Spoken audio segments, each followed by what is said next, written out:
This podcast is about correcting the balance, whether it's something celebrated as good when it shouldn't be, or the other way around.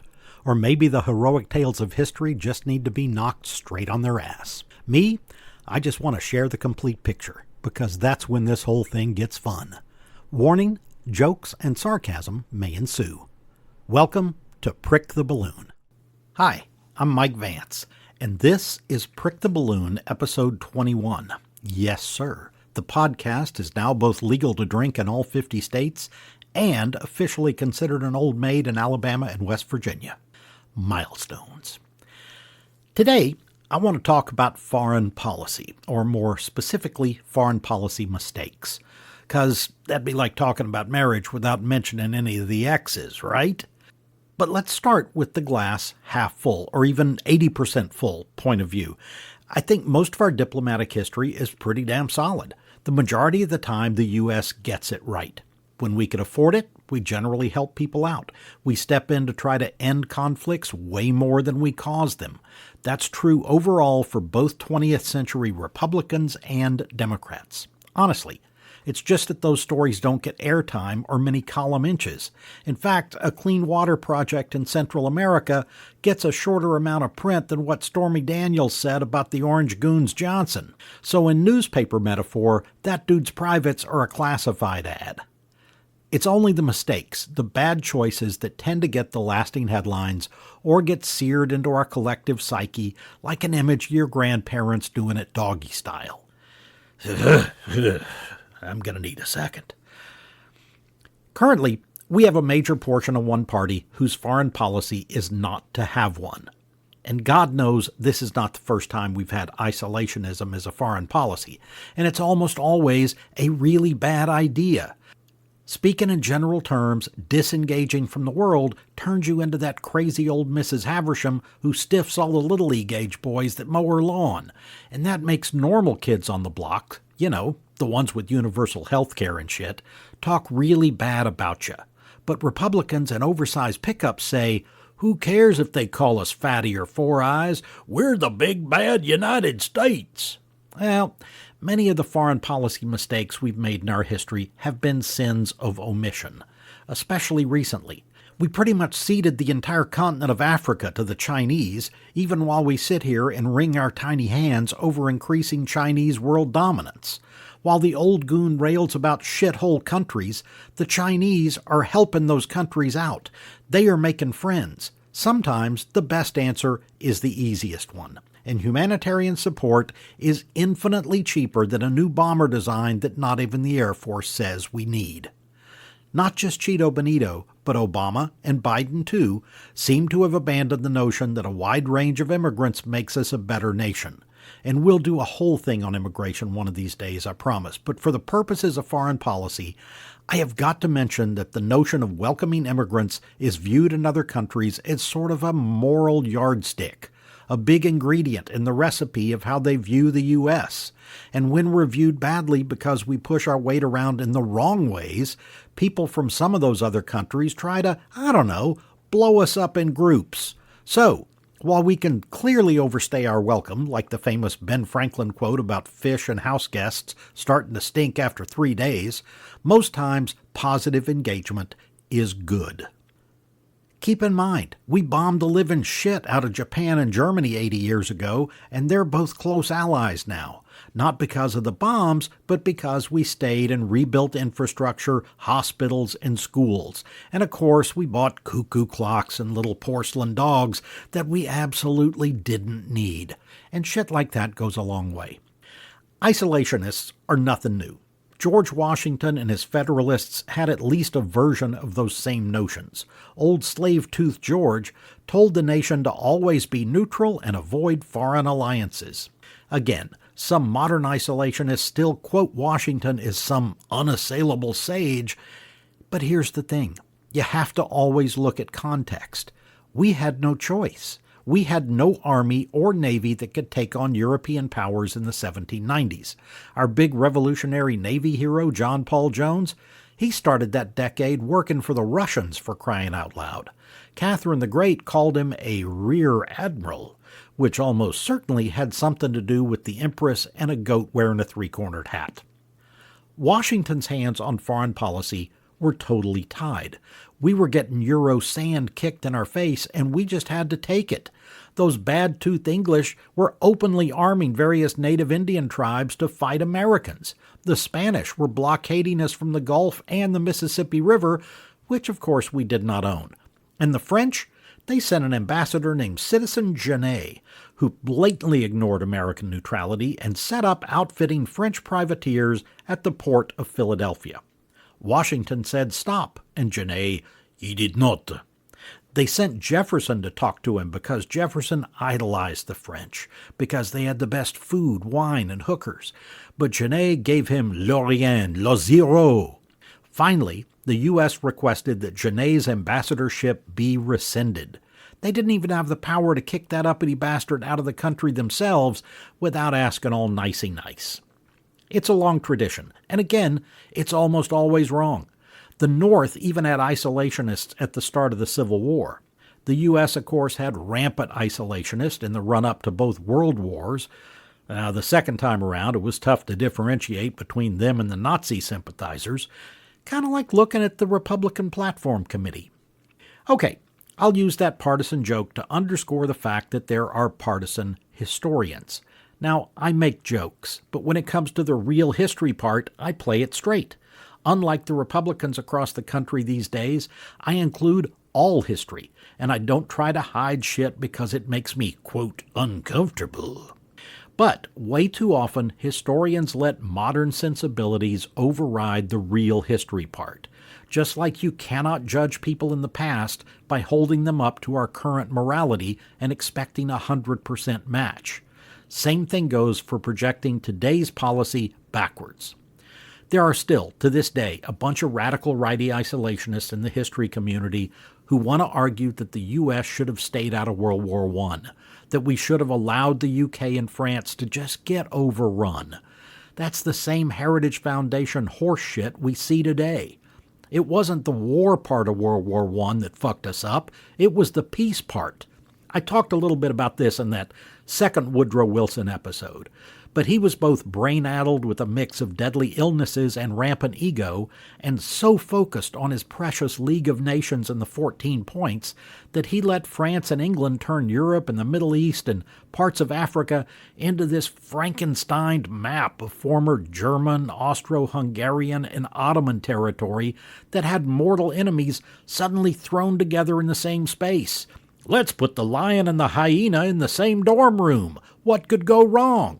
We're still paying for that shit today. Another large truth is that we have generally over-relied on the military as a foreign policy tool, though not to the extent of the Brits or Spanish or French, or even the Belgians, Dutch, and Portuguese when you view the sweeping arc of history. It's just that ours are much more recent, that little Falkland/Malvinas dust-up notwithstanding. Signor, I have grown weary of eating boiled eels. I would like you to leave my islands, but not until you have paid a $34 hotel occupancy tax. So, what are the worst mistakes in foreign policy that we've made over the years? Honestly, I think it's tough to completely judge some of those 19th century ones. That's because the big wounds have healed over, like the lightning scar on a tree. It didn't kill us, so figuring out the lasting damage is really more one of those alternative history novels. Look at the Mexican War. It was a horseshit decision. But the U.S. did it to protect their new acquisition of Texas, and ended up with the entire American Southwest in the bargain. President Polk put it all on the line, but he won. And make no mistake, when Jimmy K pushed all his chips to the middle of the table, he could have lost. Odds makers might have gone with the Mexicans. They were by far the more experienced military. We outnumbered them. We had about 23 million people versus their 8 million, but keep in mind, we were playing an away game and eating unwashed fruit. We've all been to Mexico. We know what happens. We ended up with a much stronger United States and vast amounts of territory. Do you like California or Texas or Arizona, New Mexico, Colorado, Utah, Vegas, baby, Grand Canyon, Yosemite, and therefore Yosemite Sam? Those are all spoils of the Mexican War. all the way down to a red-hot Asian showgirl named Carmen at the old Desert Inn. Rawr. Still, the Mexican War haunts us morally. How do you think they view it in Mexico? For starters, they view it as entirely provoked by the U.S. Okay, checkity. They talk about the disputed annexation of Texas and the U.S. incursion into Mexican territory. Well, yeah, if you let Mexico define what land belonged to who. The more I'm getting into this, the more we need a whole Mexican War episode. So let me just sum up this part by saying it was definitely rude of us, like ripping a loud fart at the in-laws' dinner table, unless you're in the Dakotas, where that is viewed as a sign of great respect for the cook. Thank you, Mrs. Johnson. But was it a mistake? Most Americans didn't think so at the time, and as much as Mexicans will hate me for saying this, today it's hard to make that case as an American. Every place we have acquired through force. Texas really, really wanted to join the Union, but that was right after they had separated from Mexico by force. And of course, it's not just us, it's everybody. A nation's territory is truly a zero-sum game. Ask Darfur or South Sudan. The Spanish-American War. Well, I did a whole episode on that, and it was completely fabricated and totally unnecessary. It was also the U.S. coming out party for imposing our will on other nations. That is our century of gunboat diplomacy. And you see that glowing brightest still in Central America and the Caribbean. I love to mention the United Fruit Company for a reason. They really did drive American foreign policy, and we really did send troops into all those little countries simply to help that private company's bottom line and keep the Chiquita Banana Woman flowing into Gulf Coast ports. 6 foot, 7 foot, 8 foot punch. Come, Mr. Tallyman, tally me banana. And then there was the Boxer Rebellion, when American males got tired of briefs. Now, seriously, folks, I want to tell you, putting down the Boxer Rebellion was not our idea. It was about a group of Chinese who had the unmitigated gall to get fed up with foreigners, in this case Brits, French, Germans, Japanese, and Russians, bending their country over the Ottoman, who, ironically, were the only nation not taking their turn. It was the U.S. Marines who kind of bailed all those other diplomats out and then got the Chinese to, as Clady Williams said, just lay back and enjoy it. Yeah, classy. When you start talking about what were the biggest mistakes in American foreign policy, as in things that really cost us, like knowing that person on Match was probably batshit crazy but saying, what the hell, they look hot. Well, most of those kind of mistakes were post-World War II. And that's primarily because all of the earlier ones, almost all, have worked themselves out. Some of these later ones, just like that hottie on Match, are still parked around the corner from our apartment in a beat-to-shit 84 AMC Eagle, and that cannot be good. I need to specify up front that Vietnam gets its own multi-parter.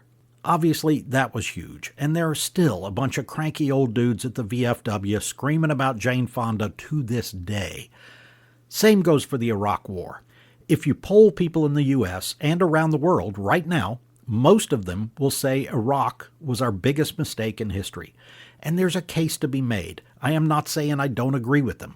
But most people also don't know jack shit that happened before they were in high school, which is why they'll tell you LeBron was better than Jordan. Please.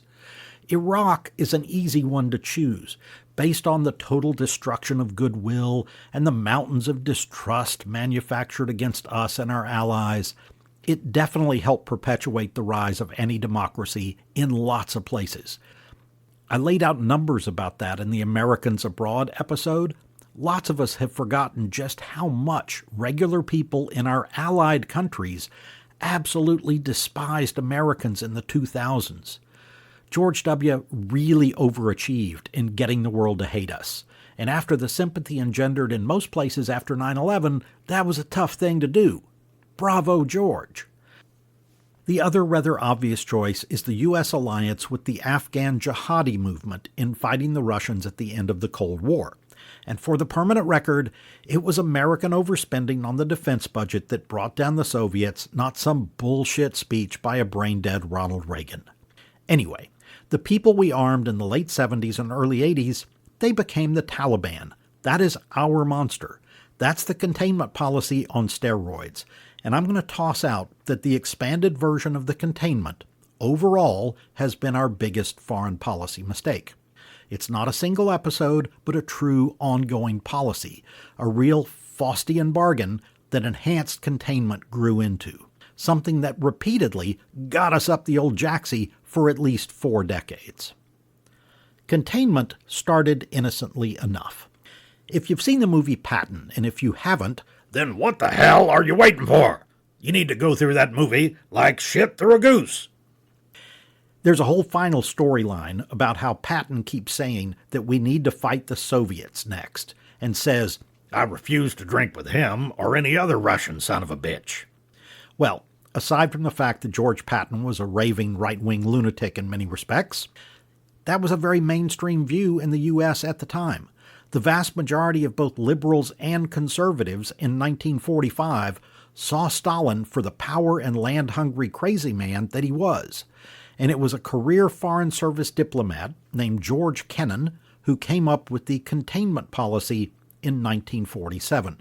And it became the basis for all foreign policy for his boss, Harry Truman, and the Truman administration. Basically, it was this, quote, the main element of any United States policy toward the Soviet Union must be that of a long-term, patient and firm, but vigilant containment of Russian expansionist tendencies. End quote. Kennan said the way to counter Soviet pressure was, quote, adroit and vigilant application of counterforce at a series of constantly shifting physical and geographical points, corresponding to the shifts and maneuvers of Soviet policy. End quote. Specifically, he was talking about Western Europe, Japan, and the U.S. itself. Okay so far, right? It's what sent us to Korea, which perhaps could have been given a miss, according to some, but it was Truman's first chance to defend a country from a communist attack and not appear soft. So the U.S. got the relatively new UN involved, and today South Korea is one of the most vibrant economies in Asia, and North Korea is a prime vacation spot for Dennis Rodman and on the short list of places to flee for the Orange Goon. But that containment was not enough for some of what were then called hawks, which is a term that really rankles me as a big bird guy. One of those hawks was a guy named Paul Nitze, who was also a Truman foreign policy staffer, and Nitze disagreed with George Kennan. Kennan thought the Soviet threat was mostly political, and he wanted things like Radio-Free Europe and the Marshall Plan, in other words, economic assistance and winning over the hearts and minds, while Nitze wanted the military massed on Soviet borders. In the end, Nitze won out with Truman, who signed a hugely expanded defense budget in 1950. But those guys were not the worst. Oh, hell no. Look, I went to a high school named after John Foster Dulles, and I've said before that the district apparently chose to honor him because they already had schools named after Hitler, Mussolini, and Tojo. I say that because John Foster Dulles thought that Kennan's containment policy was too defensive. Why does his opinion matter? Because John Foster Dulles was Dwight Eisenhower's main foreign policy dude. And during the 1952 election, one in which Truman decided not to run again, Dulles called not for containment, but the, quote, rollback, end quote, of Soviet territory and the liberation of Eastern Europe. He wasn't satisfied with waiting around, with merely blocking trouble from happening. Dulles's idea was to shotgun a 6-pack of Schlitz and blindside those rusky motherfuckers with a pool cue. And John Foster Dulles became Eisenhower's Secretary of State and served for almost the entirety of Ike's 2 terms. Once he got into office, Dulles softened that stance up a little bit, emphasis on little bit. To his credit, Dulles was the first Secretary of State to hold press conferences and be available to the media, but that coincided with the advent of television and was most likely inevitable no matter who was there. Even more to his credit, Dulles was the big-ass advocate of large alliances like NATO in Europe, SEATO in Asia, and WHAMO, which brought us the Slinky. Kudos for that, right? It goes downstairs. People brag about how those treaties enabled Eisenhower to lower the defense budget, and there's that well-circulated meme of Eisenhower talking about the military-industrial complex. Quote, "We must guard against the acquisition of unwarranted influence, whether sought or unsought, by the military-industrial complex. The potential for the disastrous rise of misplaced power exists and will persist." End quote. Nice and spot on. Except Eisenhower didn't bother saying that until he was given his farewell address and leaving office. So where was that shit for the previous 8 years? When you look at the numbers, you have got to qualify that meme a little bit. Keep in mind, the president submits a budget proposal, Congress reenacts the stabbing of Julius Caesar before approving a revised version, and then the president signs it. Under Truman, the defense budget went from $9 billion in 1948 to $13 billion, then up to $23 billion by 51, $46 billion by 1952, and all the way up to $52 billion in 1953, which was all Paul Nitze's doing. But Eisenhower's first budget only dropped it to $49 billion, and it stayed in the $40 billion range throughout his presidency. The last budget that Ike signed was also $49 billion, so he sure as shit never lowered it by much. Like a marriage in Mississippi, it's all relative. Piece of trivia. The first president to raise the defense budget over $100 billion smackers was Jimmy Carter, and when Reagan took office just 3 years later, he fucking doubled it. Quickly got over $200 billion, which, to reiterate, is why the Soviets collapsed. We outspent them and they couldn't keep up. Which begs the question, why is it $850 billion today? That's not all inflation. But back to the 1950s. Adding to things, John Foster Dulles' brother, Allen Dulles, was the head of the CIA, again throughout Eisenhower's 2 terms as president. And together, the Dulles brothers brought us such smash hits as the Vietnam War. For all of the escalation that continued under Kennedy, Johnson, and Nixon, the Dulles policy of enhanced containment and Eisenhower's backing of that policy is why we were the hell over there in the first damn place. Now, almost nobody is all good or all bad. Allen Dulles pretty much established the modern U.S. intelligence gathering community, and torture, rendition, and waterboarding aside, we're pretty good at it. Allen Dulles brought us the U-2 plane that flew at super high altitudes and was our first spy plane, and by extension, gave Bono's band a name, though they may have landed on that name with or without you. From there, Dulles turned out a string of hits with a bullet. He tried to cook up a plan to assassinate Patrice Lumumba, the president of the Congo. That one didn't happen, but Dulles' plan to stage a CIA-backed coup in Guatemala most certainly did. Both of the Dulles brothers very strongly backed this overthrow of the democratically elected president of Guatemala, Jacobo Arbenz Guzman, or as he's known in Louisiana, Jacobo Finane. In 1931, a U.S.-backed dictator named Jorge Ubico took power and brought about what is often described as, quote, one of the most brutally repressive governments in Central American history, end quote. But all shit things come to an end, right? There was a revolution by the middle class, the country's professionals, and even junior army officers who presumably weren't getting their share of the graft. And in 1944, Guatemala elected a schoolteacher named Juan José Arevalo. And Arevalo created the first minimum wage in the country's history and gave the vote to almost everyone, except felons who had 34 or more convictions. In 1950, Arbenz, who had been the defense minister, got elected, and he added major reforms that allowed the peasants to own their own land.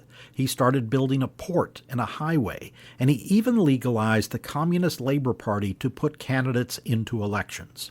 And the United States, and by that I mean the United Fruit Company, said, "Holy hell, Christ on a crutch, we cannot have this." They decided they needed some controllable fascist stooge back in charge post-haste. So they armed and backed a small, and by small, I mean fewer than 500, right-wing rebels to land on a Guatemalan beach. The rebels didn't achieve shit, but the specter of a possible U.S. invasion coming right behind them, well, that made the Guatemalan army give in. And the radical right rebel leader, Carlos Castillo Armas, became president and promptly held up his end of the United Fruit Company wish list and did away with nonsense like a livable wage and letting pissant citizens own land that could otherwise be exploited by American banana growers. Not surprisingly, hundreds of liberal Guatemalans were rounded up and killed. U.S. security documents showed that the CIA and Allen Dulles helped draw up the list of targets. Also, not surprisingly, people across Latin America doubled down on hating the United States. So the CIA launched an operation to change history by exposing evidence of Soviet involvement in the administration of Arbenz. But of course, they never found any. And oh yeah, both of the Dulles brothers had close financial ties to the United Fruit Company. Ultimately, Allen Dulles got fired at the CIA over repeated failures to oust Fidel Castro in Cuba. Yeah, they really did cook up ideas that went way beyond the exploding cigars that Bugs Bunny handed out. These I am not making up. They wanted to spray an LSD-like hallucinogenic in the room where Castro broadcast his radio addresses to make him sound like a raving, out-of-control lunatic, thus making people lose confidence in him. Too bad the CIA didn't realize they could have just given Fidel an absurd toupee and an orange spray tan, and he would have been as crazy as a toxic bedbug. The CIA, who were desperate to kill Castro at John F. Kennedy's behest, enlisted several mafia bosses to see if they could do the job. After all, it was the mafia's giant investments in Cuban gambling and hotels that was one of the biggest losers in that whole overthrow equation. The go-between for the CIA and Mafia, by the way, was a dude who worked for Howard Hughes. Anyway, various Mafia bosses, Giancana, Trafficante, et al., said they knew a guy who could slip poison pills into Castro's food. That didn't work either. My personal favorite was infecting Castro's diving suit with tuberculosis. Again, no, I am not making that up. And yes, painting a fake tunnel on the side of a cliff was Plan B. JFK was obsessed with killing Castro. The last straw was the Bay of Pigs. I mean, a bunch of 50-year-old dudes trained in Guatemala where our dictator was already installed. That'll work, right? Now, the Bay of Pigs was a Dulles Bros idea approved by Eisenhower and taken over by Kennedy. Ike trained them, JFK sent them.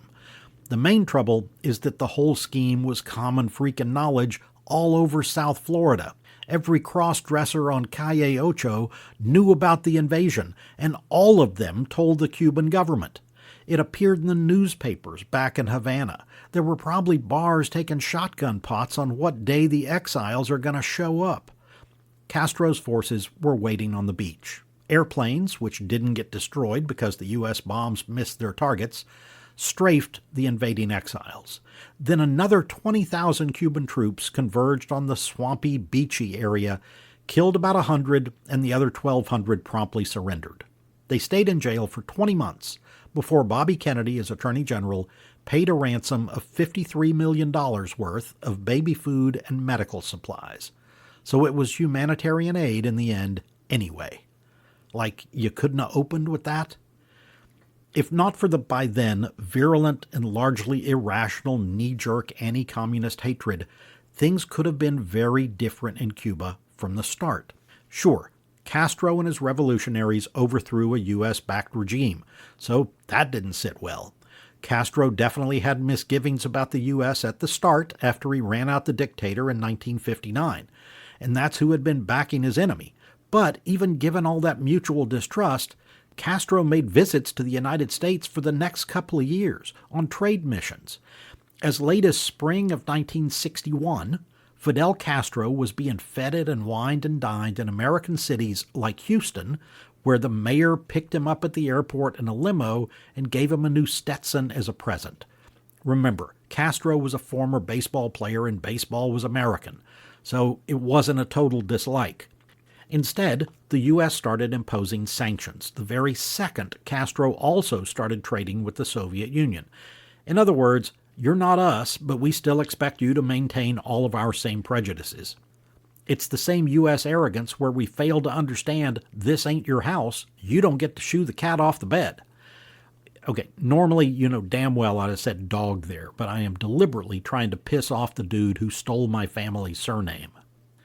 The U.S. recognized Castro's government right after he took power, but as soon as he started trading for Soviet oil, we started penalizing him severely.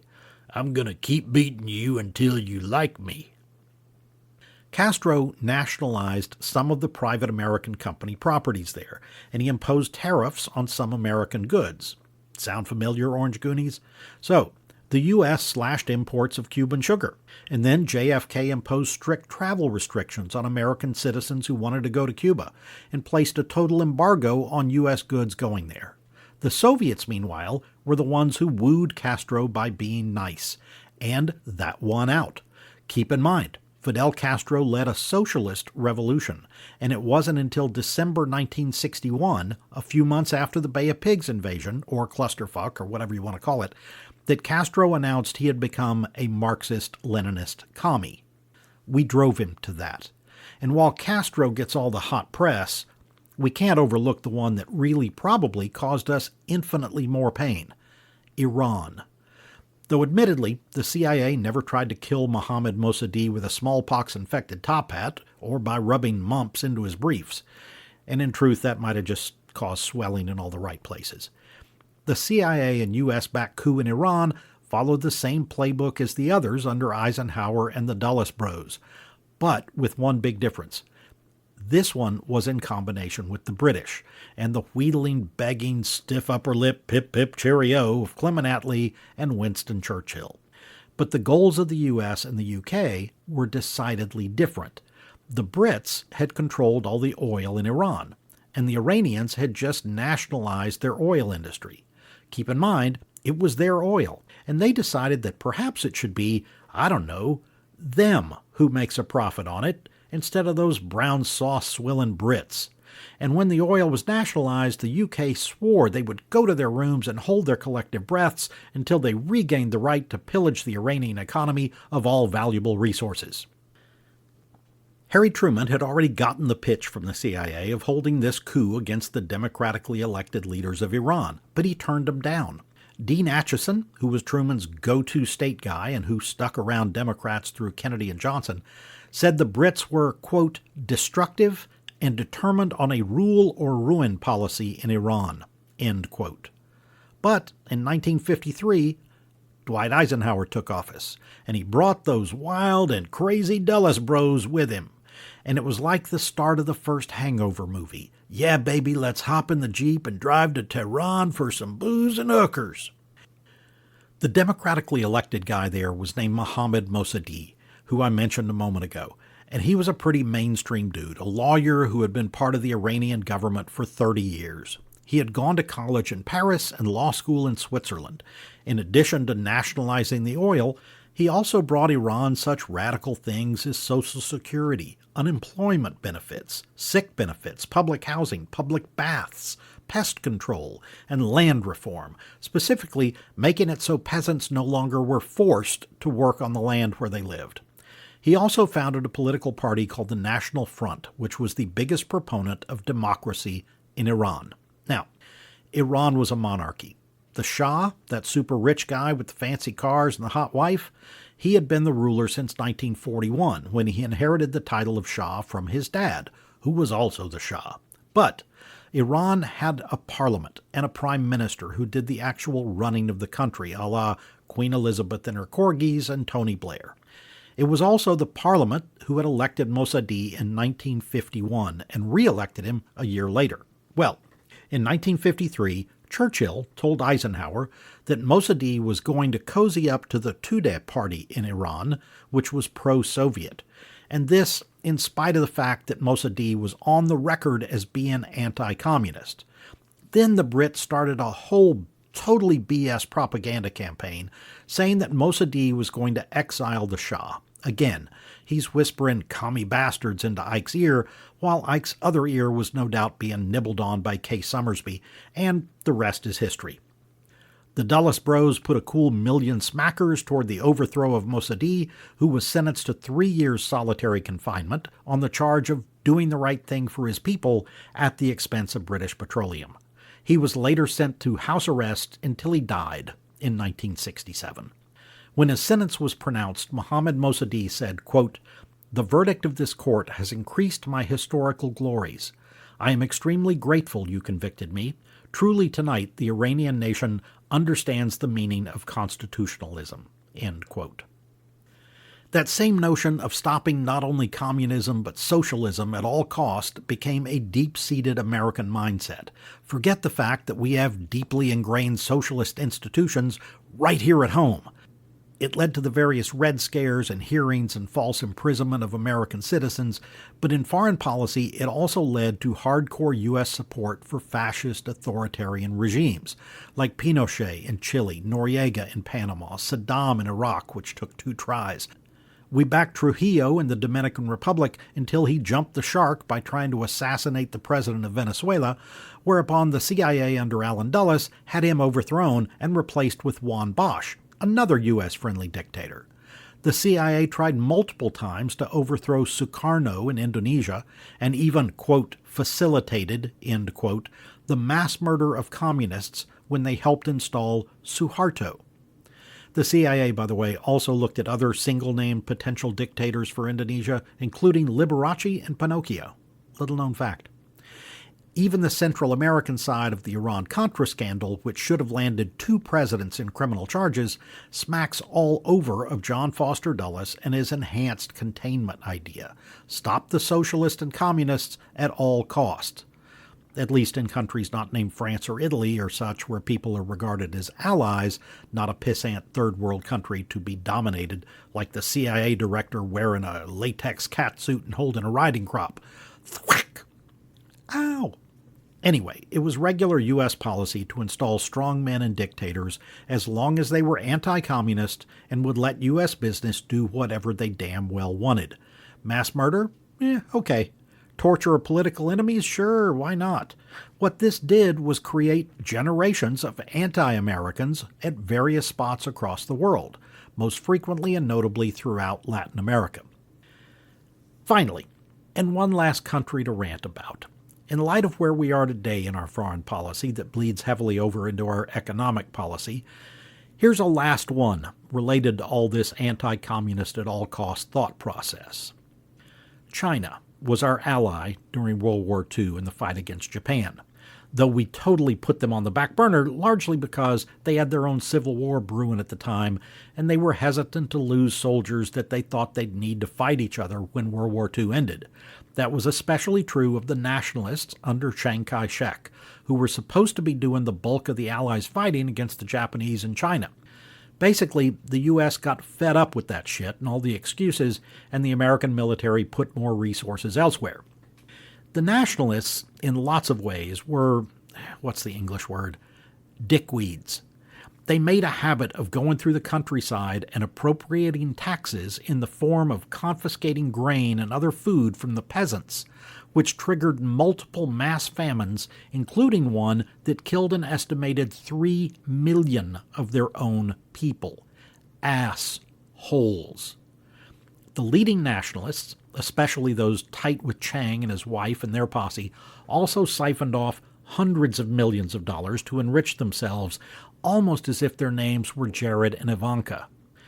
General Joe Stilwell, the top dog in the U.S. Army in China for years and a guy who spoke and wrote Chinese fluently, had been telling the Army brass that while the Americans kept placating Chiang with millions in aid to keep him in the war, the dude was pocketing all of it, refusing to fight, and just wait until he could fight his real enemy, the communists, again.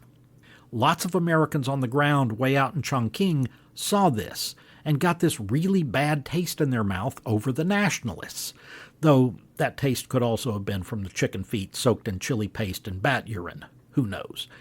Well, in July 1944, thanks to this knowledge of the nationalists and their many shortcomings, the Americans established something called the U.S. Army Observation Group, more commonly known as the Dixie Mission. The point of this was to send a U.S. team of Army personnel and some U.S. State Department folks into northern China, which was the communist stronghold, and to check them out. And before you think this was just a speed date, the Dixie mission lasted 3 freaking years. They picked out silver patterns and kitchen drapes. I mean, they really got to know each other. The idea was created by a longtime Foreign Service guy named John Peyton Davies and backed up by General Stilwell, who, like I said, had been in China for decades and knew what he was talking about. And before you go dismissing Davies as some long-hair pinko hippie dope smoker, you should know that as a State Department diplomat, he hated Stalin and the Soviets and repeatedly railed against them in his reports and even advocated preemptive military strikes against them. He was also on a plane one time over the hump, as they said, from India over the Himalayas into Chongqing with a Chinese general and newsman Eric Severide and about 24 other people when the plane was forced to crash land in the Burmese jungle in the middle of a bunch of headhunters. Yeah, tribespeople who would cut off and shrink your fucking head. And it was John Peyton Davies who led all of the passengers to safety. President Truman gave him the Medal of Freedom, an award that Truman created, and never once, by the way, did Truman suggest it was better than a Medal of Honor. Orange moron. Well, Davies said that if the U.S. kept ignoring the Chinese communists, then the communists would end up moving closer to the Soviets. When he heard about it, Chiang Kai-shek wet himself a little and threw ketchup against the wall. But another State Department dude named John Carter Vincent went all the way to Chongqing and talked Chiang into going along with the idea. And in return, General Stilwell, who Chiang hated, got fired and brought home. That was the trade. So, FDR approved this Dixie mission to send a small American contingent to Yan'an, the headquarters of Mao Zedong and the Chinese communists. The 2 main Americans that got sent in were a State Department dude named John Service and an Army colonel named David Barrett. Now, the Chinese communists had already been helping U.S. flyers who got shot down and crashed in China after bombing the Japanese, and they had been fighting the Japanese themselves. And one of the big goals for the U.S. was that if we were going to invade the Japanese islands, that we could use the communist-held parts of northern China as a jumping-off point and put bases there. And Mao and his guys and gals, they were all in.